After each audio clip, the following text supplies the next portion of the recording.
नमस्कार, प्लानिटेक्स पर आपका स्वागत है।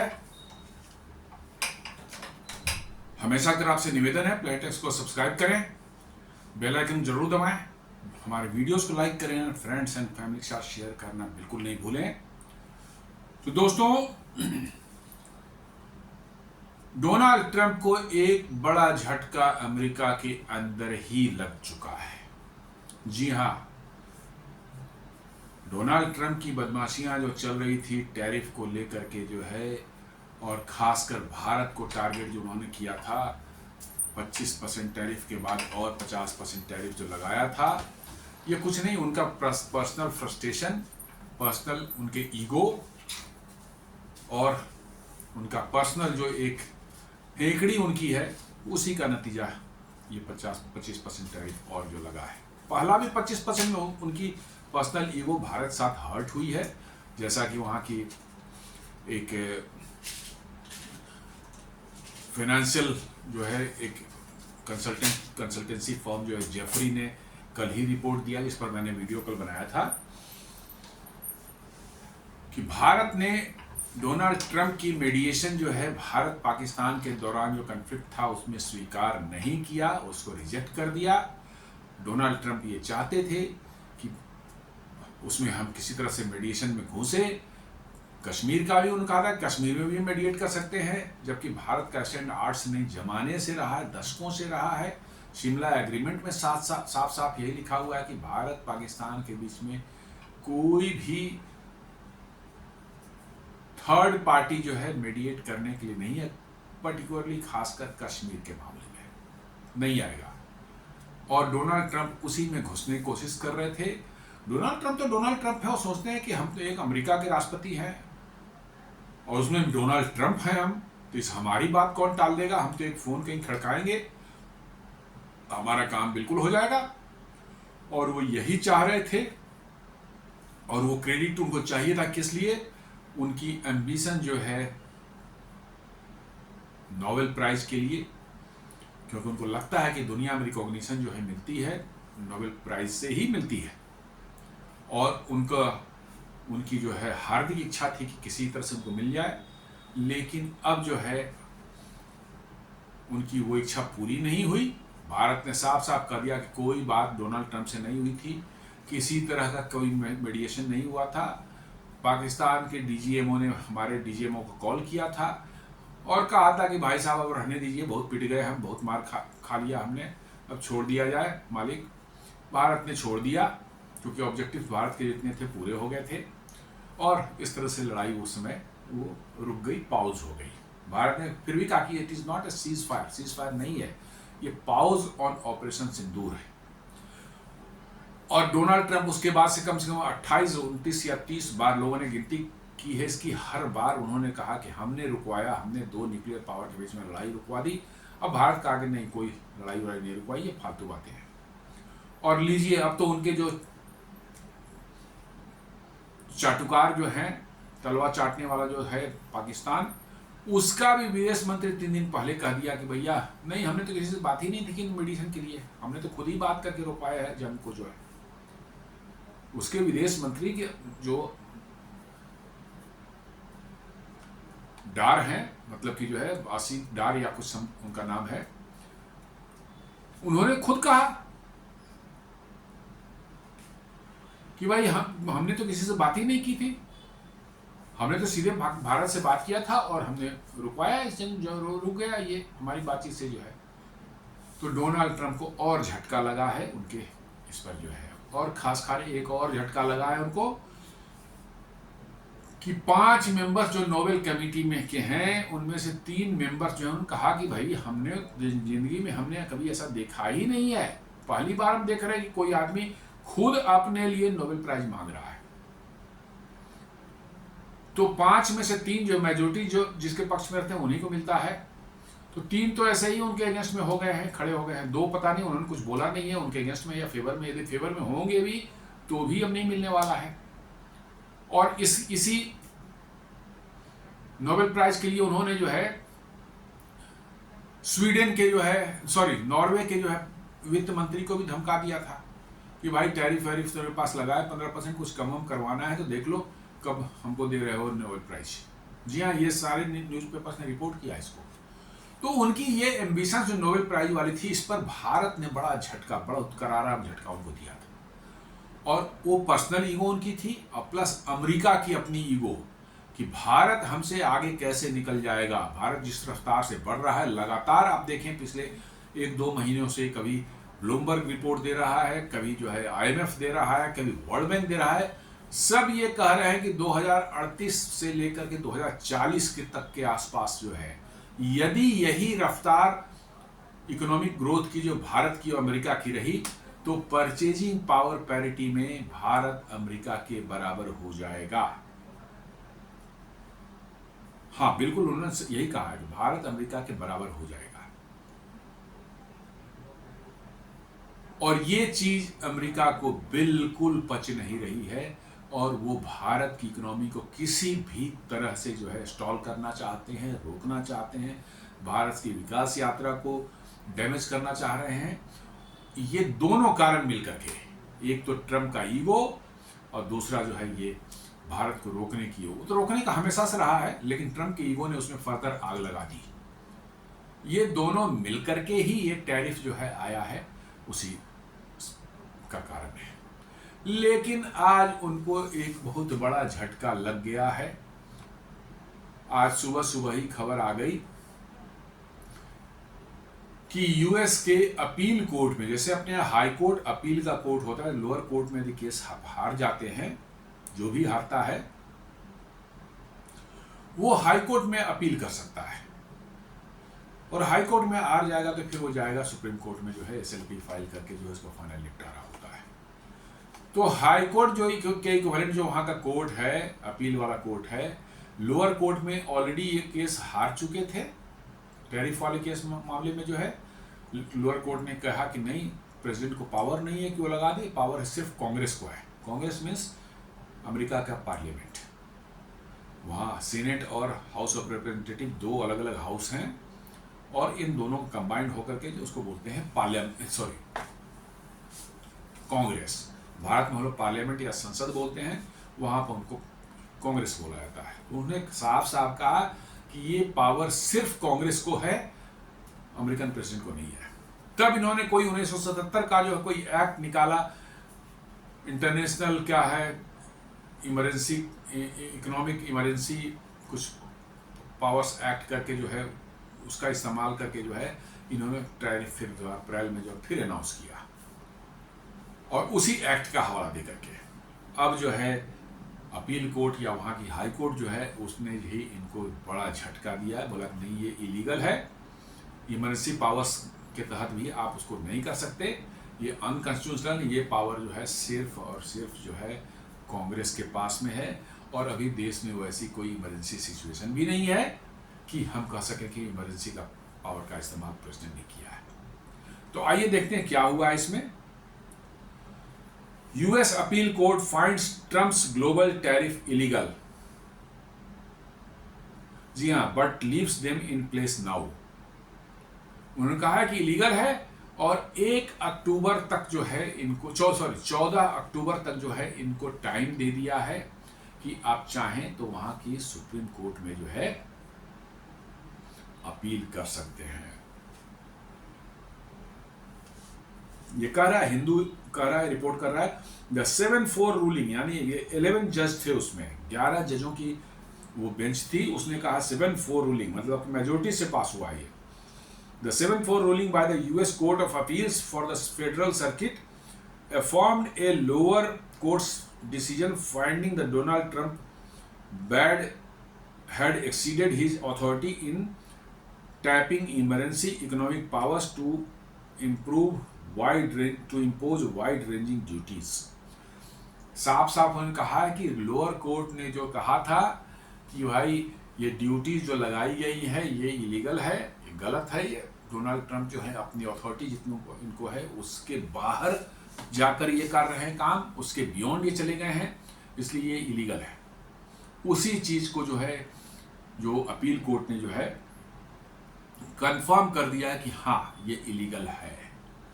लेकिन उन्होंने 14 अक्टूबर यानी 1.5 महीने का करीब करीब टाइम दे दिया है इनको कि भाई आप चाहें तो अपील कर सकते, नहीं अपील करेंगे तो 14 अक्टूबर को ये खत्म हो जाएगा, सारे टैरिफ जो इन्होंने लगाए हैं सब नलीफाई हो जाएंगे। और यदि जाते हैं कोर्ट में और कोर्ट इस पर स्टे लगा देती है टिल जजमेंट, टिल सुनवाई जब तक ना हो जाए तब तक के लिए जो है, तो ये टैरिफ तब तक चालू रहेंगे और फिर फाइनली जो है सुप्रीम कोर्ट का जजमेंट आने पर जो होगा वही होगा। वैसे सुप्रीम कोर्ट में डोनाल्ड ट्रंप की थोड़ी एडवांटेज है, क्योंकि जजेस जो उन्होंने अपॉइंट किए थे अपने फर्स्ट टर्म में जो है, वही जजेस जो हैं अभी भी वहां बैठे हुए हैं। और ये उम्मीद की जा रही है, ऐसा लग रहा है लोगों की, डोनाल्ड ट्रंप शायद वहां पर इस पूरे मैटर को अपने फेवर में करने में जो है कामयाब हो जाएं। बट फिलहाल अभी उनको झटका लग चुका है, अभी उनको झटका लग चुका है और जोर का झटका लग चुका है। अब ये देखा जाए कि टैरिफ इशू कोर्ट गया कैसे है, कौन कौन लोग इसमें वो थे। The US court ruling that most of Trump tariffs are illegal stems from 2 lawsuits. 2 lawsuit वहां फाइल हुए थे। एक तो है कि बाई स्मॉल बिजनेसेस, जो छोटे बिजनेस वाले हैं वहां पर, जो बाहर से इंपोर्ट करके सामान लाते हैं और वहां बेचते हैं, अमेरिका में ट्रेडिंग करते हैं, सामान बेचते हैं, एक्सपोर्ट इंपोर्ट वाला काम जो करने वाला जो है, एक तो वो ग्रुप था, उन्होंने अपील की थी। और एक था कोलिशन ऑफ यूएस स्टेट्स, बहुत से वहां के यूएस स्टेट्स जो हैं, जो कि डेमोक्रेट्स वाला द्वारा जो है, माने मेजोरिटी में जहां पर हैं डेमोक्रेट्स की सरकार है, उन्होंने एक कोलिशन बनाया था, सारे 10, 12, 20 जितने भी होंगे उसके, उन्होंने जो है एक कोलिशन बनाया था और एक कोलिशन बना करके जो है उन्होंने एक ज्वाइंट अपील की थी कोर्ट में, जो है केस डाला था। तो 2 केस हो गए, एक स्मॉल बिजनेस हाउसेज जो वहां पर है वो, और दूसरा जो है वो कोलिशन ऑफ यूएस स्टेट्स। इन दोनों के कारण जो है के केस की वजह से जो है ये केस इनिशिएट हुआ। The lawsuits were filed after Trump passed executive orders in April imposing a baseline 10% tariff on every country in the world, as well as a reciprocal tariff on dozens of others, calling it America's Liberation Day. अप्रैल में Donald Trump ने जो है एक executive order sign किया जिसमें 10% tariff तो हर देश पर लगा ही दिया, हर सामान पर 10% टैरिफ उन्होंने लगा दिया। एक आध कुछ स्पेशल वैसे होंगे जिसको छोड़ करके, लेकिन 10% टैरिफ ब्लैंकेट लगा दिया। और साथ साथ जो है एडिशनल जो है रेसिप्रोकल टैरिफ भी उन्होंने उस पर ऐड कर दिया, उन देशों के साथ जिनके साथ उनके ट्रेड डेफिसिट थे, चाहे जिनसे उनका कुछ मनमुटाव चल रहा था, उनके पर्सनल ईगो हर्ट हुए थे, उन पर और एडिशनल टैरिफ ठोक दिया। तो भारत पर उस समय जो है 25% का टैरिफ आया था। जी हाँ, 25%। चाइना पर 35% है, पाकिस्तान पर 19% है, वैसे स्विट्जरलैंड पर 39% है, ये सब जो है उस पर है। ब्राजील पर उन्होंने 50% लगाया था। भारत पर जो है ये 25% टैरिफ था, लेकिन 6 अगस्त को उन्होंने एक और अनाउंस कर दिया, 7 अगस्त को। और उन्होंने क्या कहा कि भारत जो है रसिया से ऑयल खरीद रहा है, यूक्रेन वार को फंड कर रहा है रसिया को, इसलिए जो है भारत पर और एडिशनल 25% टैरिफ लगाई जा रही है। और वो एडिशनल 25% टैरिफ लगने के का जो था वो 27 अगस्त से लगना था। 27 अगस्त से अब भारत के ऊपर पूरे 50% टैरिफ हो गए। तो अब दुनिया में भारत और ब्राजील ही ऐसे 2 देश हैं जिनके ऊपर सबसे ज्यादा टैरिफ लगा हुआ है, यानी 50% का टैरिफ लगा हुआ है। और कभी कोई 30 है, कोई 20 है, कोई 25 है, कोई 35 है, ऐसे करके है तो सब पर है, लेकिन इसी तरह के उन्होंने किए हैं। तो उसी के अगेंस्ट में जो है, और जिस दिन उन्होंने अप्रैल में इसको जो अनाउंस किया था पहली बार जो है, उन्होंने कहा था calling it America's liberation day, मतलब कि टैरिफ लगा करके अमेरिका जो है लिबरेट हो गया। क्या सोच है, क्या उनकी मतलब की जो है बुद्धि है, कैसी समझ में नहीं आती कि टैरिफ लगा करके वो कह रहे हैं कि अमेरिका लिबरेट हो गया, लिबरेशन डे ऑफ अमेरिका। मतलब कि किस माइंडसेट के मतलब कि जो है का ये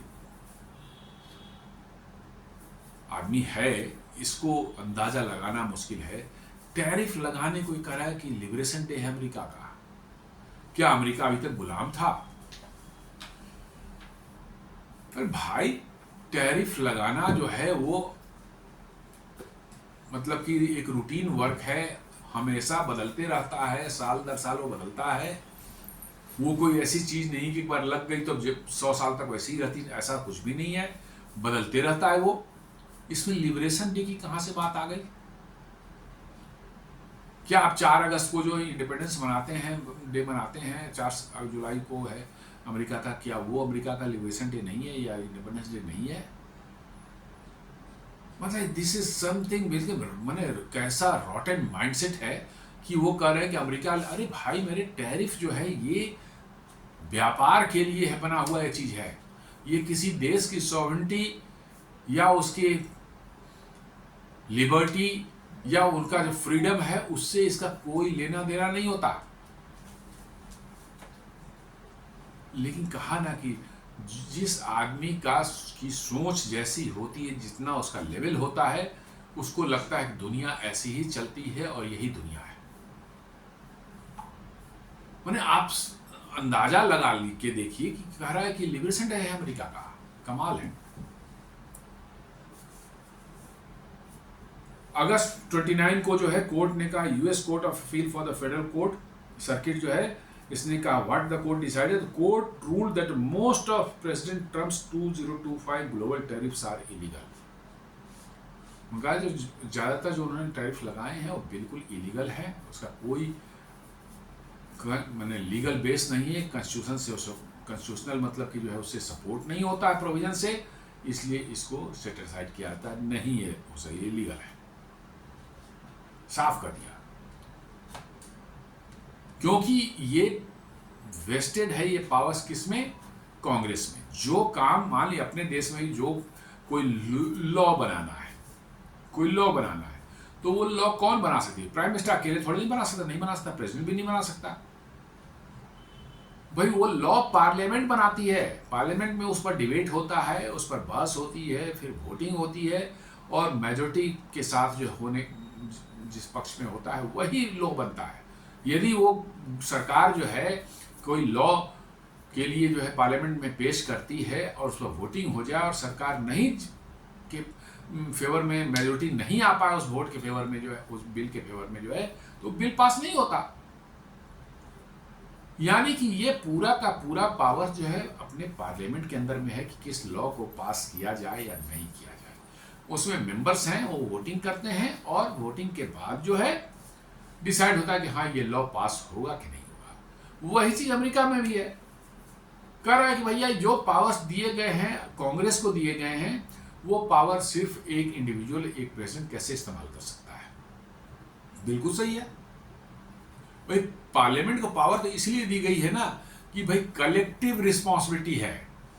200, 400, 500 मेंबर्स उसके हैं, वो सब मिलकर डिसाइड करेंगे, उस पर डिलिब्रेशंस होंगे, डिस्कशंस होंगे। तो ये माना जाता है कि भाई डिस्कशंस के बाद जो है बेस्ट पॉसिबल जो चीज है वो छन करके बाहर आएगी और वही पास होगा और वही बिल बनेगा। इसी तो दिया गया है। एक सिंगल आदमी को पावर देने का मतलब वो तो डिक्टेटरशिप हो जाएगी। नाम भले आपने राष्ट्रपति उसका दे दिया, but he will become a dictator. उसकी जो मर्जी आएगी उसमें करेगा, और वही उसने किया है। भारत से खुद तक उसको आ गई, क्योंकि नोबेल प्राइज के लिए जो कोशिश कर रहा था पाकिस्तान वाला मामले में जो है, ऑपरेशन सिंदूर दौरान जो है, भारत ने कहा नहीं ऐसा नहीं हुआ है, उसको खुंदक आ गई और उसने जो है पर्सनल ईगो, पर्सनल खुंदक को सेटिस्फाई करने के, ईगो सेटिस्फाई करने के लिए उसने लगा दी टैरिफ। तो ये तो डिक्टेटरशिप है।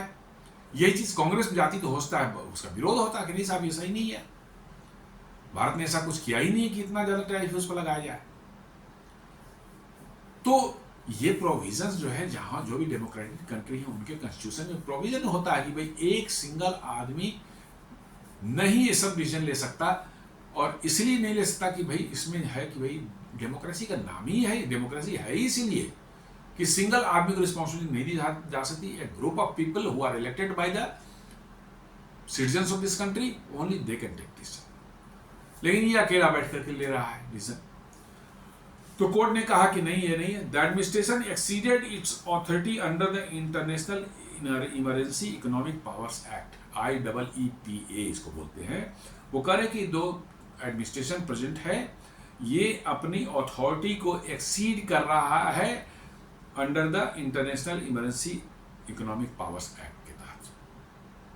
उस एक्ट में जो है जो चीजें लिखी गई हैं वो अभी कंडीशन मैच नहीं करती कि उसको अभी अप्लाई किया जा सके। जी हाँ, इकोनॉमिक कंडीशंस कब आती हैं, किस कैसे कंडीशन को आप इकोनॉमिक बोल सकते हैं, उसको डिक्लेयर किया जाता है इमरजेंसी, तभी प्रेसिडेंट उसका इस्तेमाल कर सकता है। ऐसे नहीं कि जब मर्जी तब कहेंगे हाँ इमरजेंसी आ गई इसलिए जो है अब हम इसका इस्तेमाल करेंगे। भाई इमरजेंसी डिक्लेयर कहाँ, इकोनॉमिक इमरजेंसी डिक्लेयर कहाँ हुई है? पहले तो उसको ऑफिशियली इकोनॉमिक इमरजेंसी आपको डिक्लेयर करने पड़ेंगे और तब बहुत से उसमें प्रोविजंस हैं तब उसका इस्तेमाल आप कर पाएंगे कि इमरजेंसी में आपको क्या पावर्स दी गई है।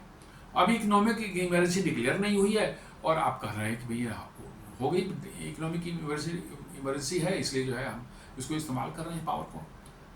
तो ये वर्चुअली जो है पार्लियामेंट को बाईपास करके जो है कांग्रेस को बाईपास करके डोनाल्ड ट्रंप अपनी पर्सनल ईगो को सेटिस्फाई करने के लिए जो है ये पूरा तमाशा बना रखे हैं।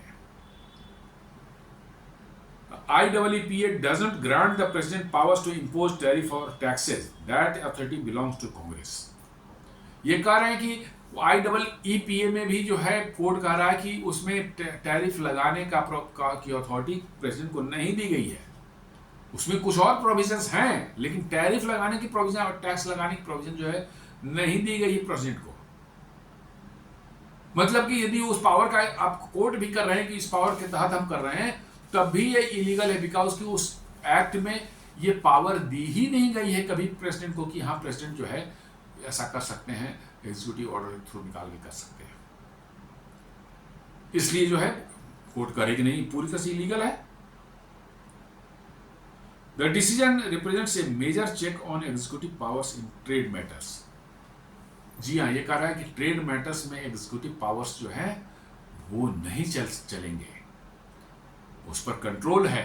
और कोर्ट उसी को याद दिला रही कि ट्रेड पावर्स में जो है एग्जीक्यूटिव ऑर्डर्स नहीं चलेगा।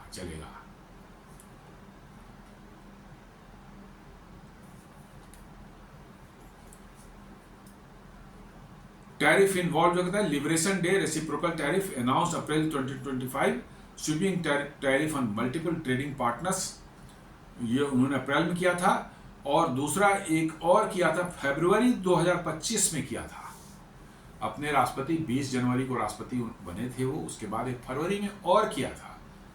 वो किया था ट्रैफिकिंग टैरिफ्स, मतलब उन देशों पर जिस पर ये आरोप लगा रहे थे कि इन देशों से जो है ड्रग्स और फेंटेनिल वगैरह जो आ रहे थे अमेरिका में बॉर्डर क्रॉस करके जो है इलीगल तरीके से जो है, उस पर इन्होंने टैरिफ लगाई थी।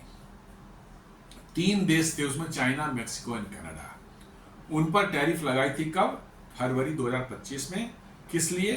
कि भाई आपके बॉर्डर से जो है आ रहा है फेंटेनिल और ड्रग्स अमेरिका के अंदर में। तो इन्होंने मतलब लगाई थी उसको चाइना, मैक्सिको और कनाडा पर। कोर्ट ने इसको भी कहा कि नहीं, ये भी लागू नहीं होता है। भाई यदि इलीगली कोई आपके बॉर्डर में घुस रहा है तो उसको आप टैरिफ लगा के रोकेंगे?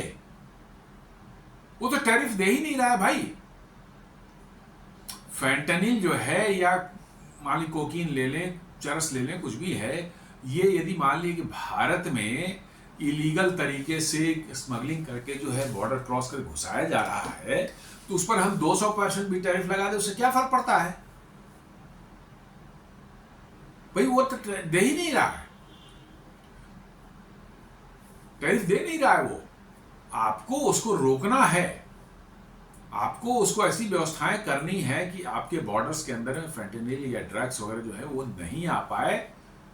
जैसे आप भारत में देख रहे होंगे अभी ड्रग्स पर बहुत जबरदस्त क्रैकडाउन चल रहा है बड़े बड़े शहरों में, दिल्ली में, मुंबई में, गुजरात में, नॉर्थ ईस्ट में, हर जगह चल रहा है। और पिछले कुछ महीने हजारों माने केजीज जो हैं ड्रग्स जो है पकड़े गए हैं, जिनका हमें लगता है कि एक आध लाख करोड़ उसकी वैल्यू इंटरनेशनल मार्केट में वैल्यू होगी।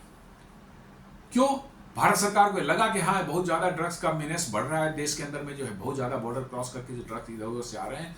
भारत सरकार ने उसमें क्रैकडाउन किया और दिल्ली में ही जो है 800 300 किलोग्राम जो है एक बार में पकड़े गए हैं। वो कांडला पोर्ट, ये मुंद्रा पोर्ट पर जो है 3000 किलोग्राम ड्रग पकड़ा गया था एक बार में, जिसके 25-30 हजार करोड़ जिसका मतलब कि वैल्यू था। आप समझ सकते हैं। तो टैरिफ लगाना है, हमारे इलीगल ड्रग्स आ रहे हैं उस पर टैरिफ लगा रहा है। तो वही ये दोनों ही प्रोविजन जो है टैरिफ के जो है, एक तो रेसिप्रोकल जो उन्होंने किया था लिबरेशन डे पर जो है, और एक ट्रैफिकिंग टैरिफ जो है उन्होंने किया था फरवरी 2025 में। ये दोनों ही टैरिफ को जो है कोर्ट ने कहा है कि नहीं ये इलीगल है। ये आप IEEPA वाला एक्ट जो है उसको इस्तेमाल करके आप नहीं इंपोज कर सकते टैरिफ। तो अब फंस गए अब, लेकिन वो जाएंगे इसमें क्या कहते हैं सुप्रीम कोर्ट में, और सुप्रीम कोर्ट में जाकर के वहाँ उनके फेवरेबल जजेस हैं। मोस्ट प्रोबेबली ही विल मतलब कि जो है वहाँ पर जीत सकते हैं। जी हाँ, मुझे लग रहा है ऐसा, क्योंकि लोग बता रहे हैं कि सुप्रीम कोर्ट में जजेस हैं वो मोस्टली जो है ट्रंप के द्वारा ही अपॉइंटेड जजेस हैं, तो उनके फर्स्ट टर्म में जो उन्होंने किया था। और अगर ऐसा है तो फिर मतलब कि वो निश्चित रूप से ट्रंप के फेवर में जजमेंट देंगे, क्योंकि वहां पर जजेस भी जो है पॉलिटिकली अलाइंड रहते हैं। जी हाँ, कहने को है कि जुडिशरी इंडिपेंडेंट होगा, लेकिन इंडिपेंडेंट नहीं होता। जजेस भी वहां पॉलिटिकली अलाइंड होते हैं। इसलिए देख लीजिए ट्रंप जब पावर से बाहर थे फर्स्ट टर्म के बाद जो है, तो उनके अगेंस्ट में जजेस ने कितने मतलब कि डिफरेंट कोर्ट्स ने उनको उन स्ट्रक्चर पास किए, उन पर पेनल्टी लगाई, उन पर मतलब कि जो है अरेस्ट होने करने का भी उन पर निकल गया था, ऑर्डर हो गया था, बहुत से हुए थे। कौन थे वो वैसे जज थे, वैसे कोर्ट में वो सब केस किए गए थे जो कि डेमोक्रेट्स द्वारा अपॉइंटेड जजेस थे। जी हाँ, अमेरिका में भी जो है, कहने को अमेरिका है, दूर के ढोल सुहावन जिसको बोलते हैं वही बात है। अमेरिका में भी जुडिशरी इम्पार्शियल नहीं है, आप इस चीज को जान लें। जिस पार्टी ने जिस जज को अपॉइंट किया है वो उसका फेवरेबल है जज है, और वो उसके पक्ष में ही हमेशा देता है अपना जजमेंट। इसलिए ये ना समझें, गलतफहमी में रहें कि भाई अमेरिका तो बड़ा फ्री वर्ल्ड कंट्री है, बड़ा फ्रीडम है वहाँ साहब, वहाँ जजमेंट है ना, बिल्कुल न्याय होता है। ये सब फालतू बातें हमको और आपको सुनाने के लिए की जाती है कि ताकि हम लोग अपने देश को कोसें, हम लोग इंफीरियर महसूस करें, अपने देश को कोसें कि देखिए यहाँ व्यवस्थाएं कितनी खराब हैं, कैसा मैंने बेकार जगह है। भाई यहाँ से ज़्यादा खराब सिस्टम अमेरिका में चल रहा है। वहाँ जिस पार्टी के समय में अपॉइंट करती है वो जज जो है उसी पार्टी की सरकार के फेवर में हमेशा जजमेंट देती है। ये एक नहीं सैकड़ों केसेस ऐसे हैं जहां आपको पता चल जाएगा कि उन्होंने क्यों ये डिसीजन दिया है। यदि वो पार्टी जिसने उनको अपॉइंट किया था उसी का सरकार है उस समय तो उसके फेवर में जाएगा, यदि उसकी सरकार नहीं है तो उसके अगेंस्ट में जाएगा। जी हाँ, यही होता है। इसलिए अमेरिका पर ये मत समझो कि अमेरिका का मतलब है everything is right in America. No no no no, not at all. हमारे देश की व्यवस्थाएं अभी भी काफी अच्छी हैं। मैं नहीं कहता परफेक्ट है, बट काफी अच्छी हैं if you compare it with the US systems. जी हाँ, हम लोग अपने देश को बैठ के यहाँ कोसते हैं। आप सिर्फ अमेरिका में चले जाएं और थोड़ा पैसे आपके पॉकेट में कम हो तो आपको पता चल जाएगा कि जिंदगी कैसी है अमेरिका में। एक पब्लिक ट्रांसपोर्ट नहीं मिलेगा आपको शहर में एक दूसरे के जाने के लिए। टैक्सी हायर करें तो आपका जेब ढीला कर देगा। जी हाँ, आपका जेब ढीला कर देगा टैक्सी। ऐसा करेगा कि दोबारा चढ़ने की हिम्मत ना होगी आपको। आपकी पब्लिक ट्रांसपोर्ट नाम का पर जो है जीरो है कह सकते हैं।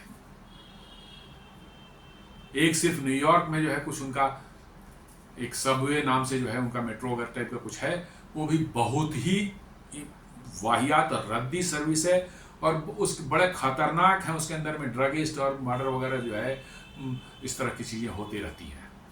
इतना बेकार है वो। कि वहाँ पर कोई भी साधारण आदमी जो है, ठीक ठाक आदमी जो है, उसमें जाने की हिम्मत नहीं करता, इतनी डर लगती है उसको। सबवे में कहाँ कौन लूट लेगा, चाकू मार देगा, सब ड्रगिस्ट घूमते हैं उसके अंदर। और कहीं पर भी शहर में, न्यूयॉर्क चले जाएं, लॉस एंजलिस चले जाएं, शिकागो चले जाएं, डलस चले जाएं, ह्यूस्टन चले जाएं, मायामी चले जाएं, आपको मिल ही नहीं सकता कोई पब्लिक ट्रांसपोर्ट। आपको टैक्सी से ही जानी है, कैब से जानी है, और वो इतना एग्जॉर्बिटेंट प्राइस है कि आप उसको नहीं बियर कर पाएंगे। ये सच्चाई है, मैंने जाके देखा है।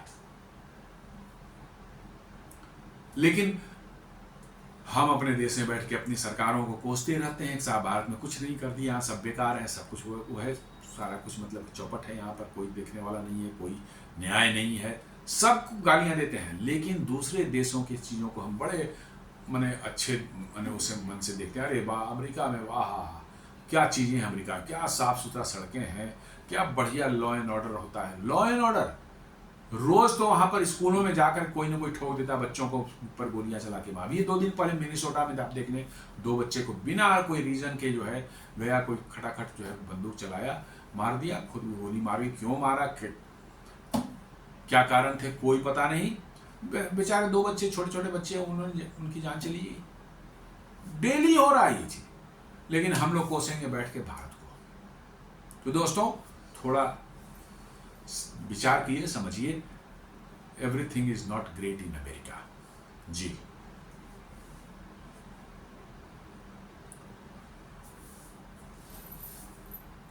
लीगल टाइमलाइन को देखा जाए तो अप्रैल 25 में उन्होंने जो है Trump tariff imposes tariff under IEEPA। मई 28 में जब केस किया है, कोर्ट ऑफ इंटरनेशनल ट्रेड में गई है केस, रूल्स टैरिफ अनऑथराइज्ड। ये मई में जो है उन्होंने जो है इस पर जजमेंट दे दिया कि टैरिफ अनऑथराइज्ड है और परमानेंटली इंजॉइंस देम। अगस्त 29 में जो है इन्होंने फेडरल सर्किट ने आज ही कल जो है जजमेंट दिया कि नहीं, ये इलीगल है, और इन्होंने कह दिया कि अक्टूबर 14 तक जो है स्टे उस पर लगा रखा है, क्योंकि आप अपील कर सकें उस कोर्ट में जो है। Next step, Trump administration expected to appeal to the US supreme court, ये बता चुके हैं आपको। तो ये इस तरह से अमेरिका में चल रहा है अभी खेल। मोस्ट प्रोबेबली डोनाल्ड ट्रम्प जो है सुप्रीम कोर्ट को मैनेज कर लेंगे वो, चूँकि वहाँ पर जजेज जो हैं उनके फेवरेबल जजेज हैं, और वहाँ पर मैनेज कर लेंगे, क्योंकि डोनाल्ड ट्रम्प जो है सच्चाई या रियलिटी से उनका कोई वास्ता नहीं, कोई लेना देना नहीं है। जैसे सारे अमेरिकन जो है हाइप में जिंदगी जीते हैं। जी हाँ, हाइप, हर जगह हाइप है, उनको चाहिए। फिर जिंदगी में हाइप नहीं है तो फिर डिप्रेशन है। 2 ही चीज़ उनकी होती है। नॉर्मल वो कभी नहीं रहते, या तो वो हाइप में रहते हैं या डिप्रेशन में रहते हैं। तो डोनाल्ड ट्रम्प जो है वो हाइप में है, रहते हैं हमेशा, बिल्कुल दुनिया को ये कर देंगे, फाड़ देंगे, चीड़ देंगे, सब तरह की बातें। अमेरिका की, भारत की इकोनॉमी को क्रश कर देंगे, डेड इकोनॉमी है, ये है, रसिया को बर्बाद कर देंगे, सारा कुछ बोलते रहेंगे। चूंकि हाइप में है, माइंड एकदम बिल्कुल हमेशा एकदम बिल्कुल ऊपर फ्लोट करता है, एकदम एक क्या बोलते हैं कि हेलोसिनेशन, या कह सकते हैं डेल्यूजनल माइंडसेट है अमेरिकन का। मैं बताता हूं आपको। उनको लगता है कि सारी दुनिया को जो है हम ही कंट्रोल कर सकते हैं, या दुनिया में हम ही को सिर्फ जिंदा रहने का अधिकार है, हम ही जो है जो है सो है। एकम हम ही द्वितीयो नास्ति जो कहता है वही चीज है कि भाई जो है सो हम ही है, दूसरा तो कोई है ही नहीं। इसलिए डोनाल्ड ट्रंप जो है इस केस को किसी भी तरह से हारना नहीं चाहेंगे, और इसलिए सुप्रीम कोर्ट में भी जो है वो अपना सारा जोर लगा देंगे, अपने जजेस से उनके जो कॉन्टैक्ट्स हैं उसका इस्तेमाल करेंगे, हर तरह का तिगड़म वो लगाएंगे, और मेरा अपना मानना है कि सुप्रीम कोर्ट में वो केस जीत जाएंगे। खैर जीत भी जाए कोई फर्क नहीं पड़ता, मतलब कि जो है वो टैरिफ अपनी जगह पर रहेगी, ठीक है, लेकिन अच्छी बात यह है कि अमेरिका को जो डैमेज उन्होंने कर दिया है डोनाल्ड ट्रंप ने, वो अब डैमेज रिपेयर नहीं हो सकता।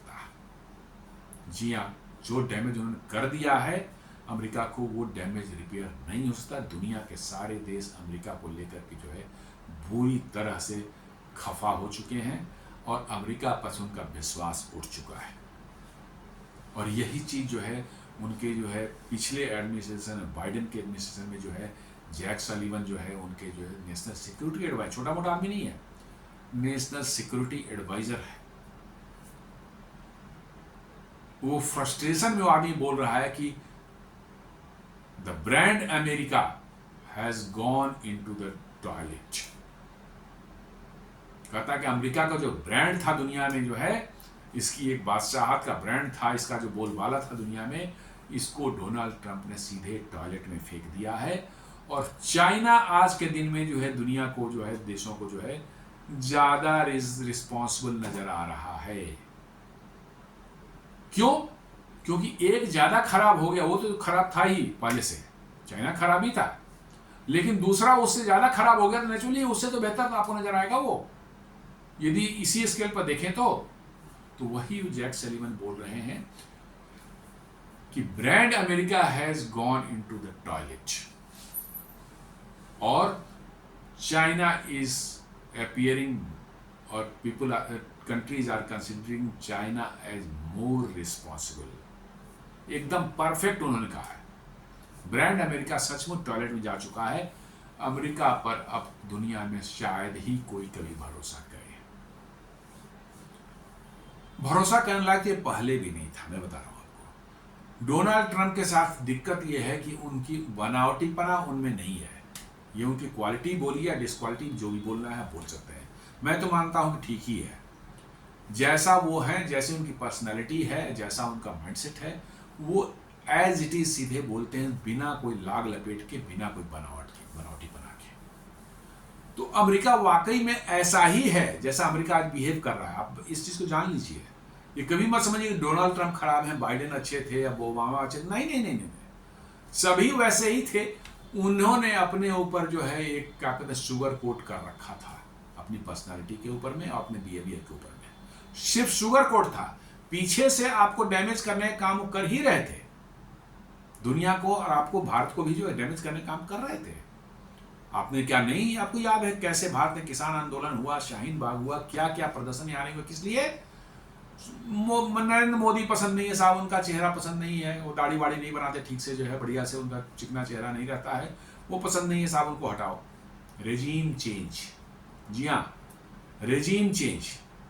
और ये रेजीम चेंज का भूत अमेरिका में हमेशा, जो भी देश पसंद नहीं है उसको हटाओ, रेजीम चेंज करो। वहाँ कोई या तो उस देश पर सीधे आक्रमण करके उसके राष्ट्रपति प्राइम मिनिस्टर को उठा लेंगे, जब इसे वेनेजुएला में गए करने के लिए, या वहाँ रेजिम चेंज के लिए वहाँ पर कुछ आंदोलन शुरू करवा देंगे, कोई पैसे दे करके इधर उधर दाएं बाएं करके आंदोलन शुरू करवा देंगे, सत्ता पलटवा देंगे, जैसे अभी बांग्लादेश में हुआ पिछले साल।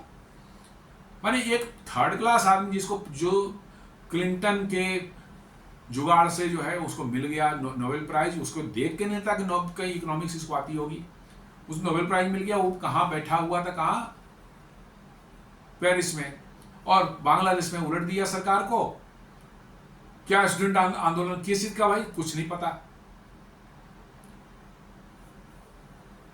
पलट दिया सत्ता और उसको लाके बिठा दिया वहां, अब उससे जैसा चाहे वैसा करवाएंगे। तो अमेरिका यही है। ये हम लोग की गलती है कि हम लोग उसको समझने में नहीं नहीं नहीं, बाइडेन अच्छा था, ओबामा बहुत अच्छा बोलता था, बहुत बढ़िया, भारत का बड़ा, नहीं नहीं, कोई फेवरेबल नहीं थे भाई, सभी वैसे ही थे जैसे डोनाल्ड ट्रंप है। डोनाल्ड ट्रंप जो मुंहफट है, अपने पर कंट्रोल नहीं है और बनावटीपना उनमें नहीं है, जैसा है वैसा ही बोल जाते हैं। यही उनकी क्वालिटी कहिए चाहे जो भी कहिए। उन्होंने कहा कि नहीं, हम ही सबसे सुपीरियर हैं, जो कि अमेरिका में है, उनकी फीलिंग में है, उनके माइंडसेट में है कि हम सुपीरियर, हमारे सामने कौन बोलेगा, कैसे बोलेगा, कौन आंख उठाकर उसकी आंख निकाल लेंगे। जो चीज डोनाल्ड ट्रंप ने दुनिया के सामने एज इट इज रख दिया, दिक्कत यहीं पर आ गई है इनके डोनाल्ड ट्रंप सामने। अदरवाइज ये मत समझिए कि अमेरिकन माइंडसेट अच्छा था खराब था, नहीं, कुछ नहीं। आपको जैक सलीवन क्यों बोल रहे हैं इंडिया के बारे में इतना बढ़िया, वाई? उसका कारण है, इंडिया को उन्हें इस्तेमाल करना था, किस लिए? चाइना को कंट्रोल करने के लिए, जी हां, as a counter balance. Bharat ने नहीं किया उस काम, वो चाहते थे कि हम भारत जो है चीन से लड़ जाए, ताकि चीन कमजोर हो, भारत भी कमजोर हो, दोनों ही अमेरिका के लिए फेवरेबल होंगे। तो वो नहीं चाहते थे। भारत ने कहा कि नहीं, नहीं लड़ना है, नहीं लड़ना है तो साहब अपन हो जाएगा, टैरिफ लगेगा, सब कुछ लगेगा, आपको परेशान करेंगे। अमेरिका जो है, कोई भी वहाँ पर जो है सूट और टाई में जो भी आदमी है सब फ्रॉड हैं। वो सब जो है आपका इस्तेमाल करना जब तक है तब तक आप उनके बड़े अच्छे हैं, स्ट्रेटेजिक पार्टनर, ये वो हर तरह का जो है बात करेंगे, लेकिन जब उनका काम निकल जाएगा आपको दूध में मक्खी की तरह निकाल फेंक देते हैं। यही अमेरिका है। डोनाल्ड ट्रंप यही है कि वो बनावटीपना उनमें नहीं है। He has come out in full force.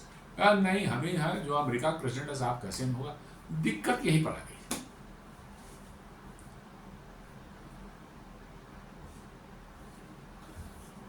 Court ने जो रीजनिंग दिया है इस केस में जो है, टेक्स्ट ऑफ IEEPA जो बोलता है does not clarify clearly authorise tariff और ड्यूटीज।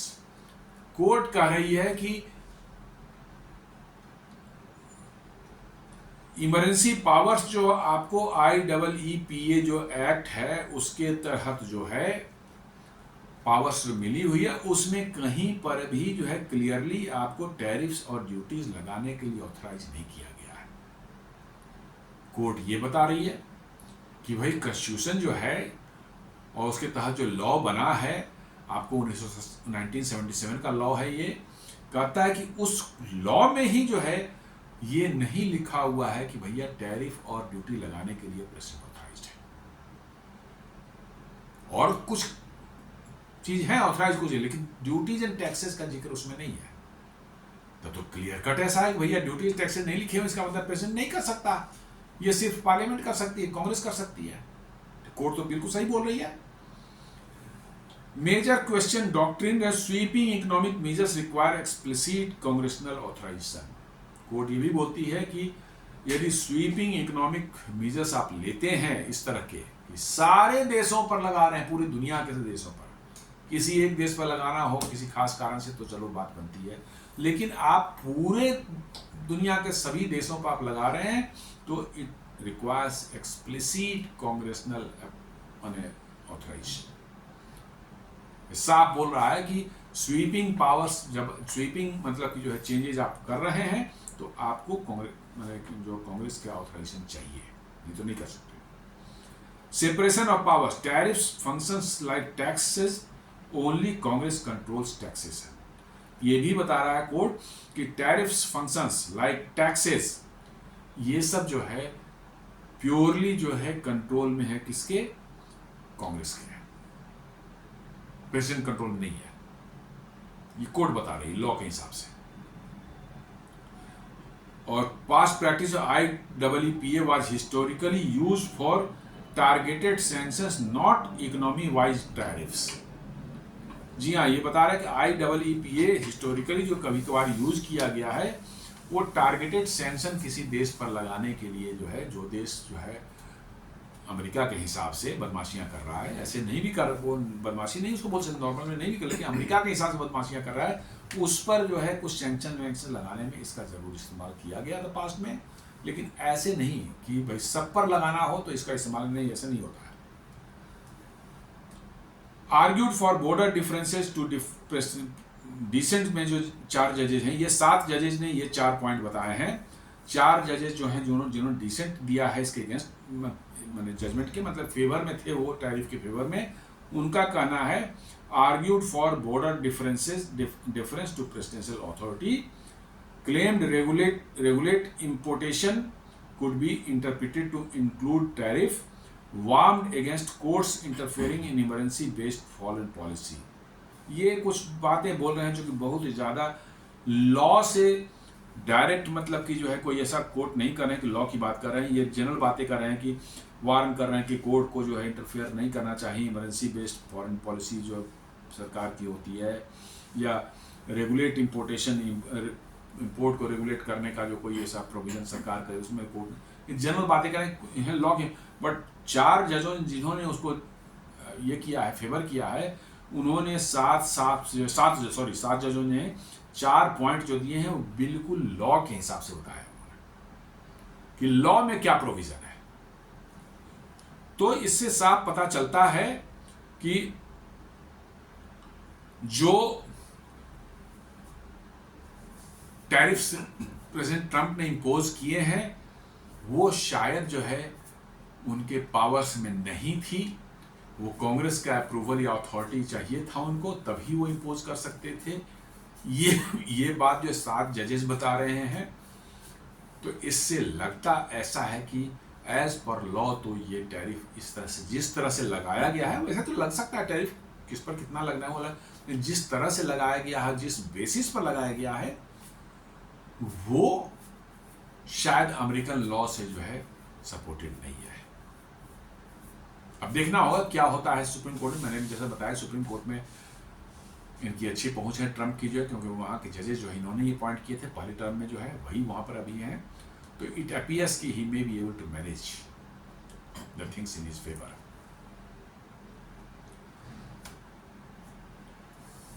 अब IEEPA एक्ट जो है, the act from 1977 gives the president the power to respond to unusual and extraordinary threats at time of national emergencies.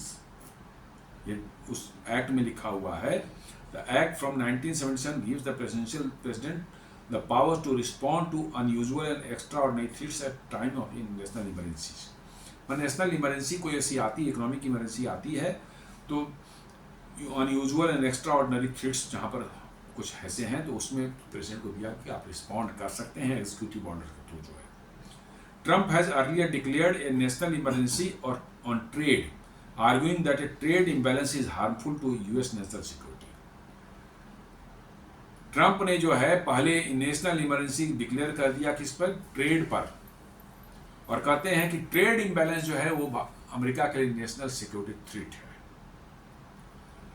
अब God knows, भगवान जाने इसको कैसे define किया जा सकता है कि ट्रेड इम्बैलेंस जो है नेशनल थ्रेट हो जाए किसी देश के लिए, जो है ये थोड़ा सा समझ पड़े।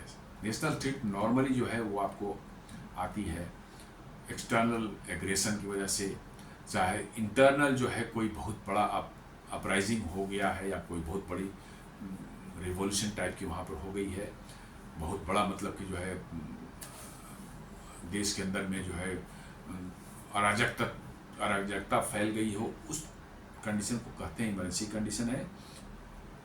ट्रेड के लिए जो है कि इम्बैलेंस है इसलिए हार्मफुल है, ये थोड़ा सा मतलब कि जो है हो सकता है, मे बी आप कह सकते हैं कि, लेकिन बट ट्रेड इम्बैलेंस जो है वो इमरजेंसी कहाँ से आ जाती है भाई? इम्बैलेंस तो आपको टाइम टू टाइम जो है एडजस्ट करते रहना चाहिए था हमेशा, जैसे भारत में होता है। भारत का भी चाइना के साथ ट्रेड इम्बैलेंस है, तो हमने तो नहीं इमरजेंसी डिक्लेयर तो नहीं किया है। वही बात है, सोचने वाली बात है क्या है। Notably no American president has previously used IEEPA to put tariff on imported goods. आज तक कभी भी इंपोर्टेड गुड्स पर जो है टैरिफ इम्पोज किसी भी प्रेसिडेंट नहीं किया है। IEEPA जो है एक्ट है इसका इस्तेमाल करके, ये एक नोट करने वाली बात है कि किसी भी प्रेसिडेंट ने अभी तक जो है इस एक्ट का इस्तेमाल इंपोर्टेड गुड्स पर टैरिफ लगाने के लिए नहीं किया। ये डोनाल्ड ट्रंप पहले हैं।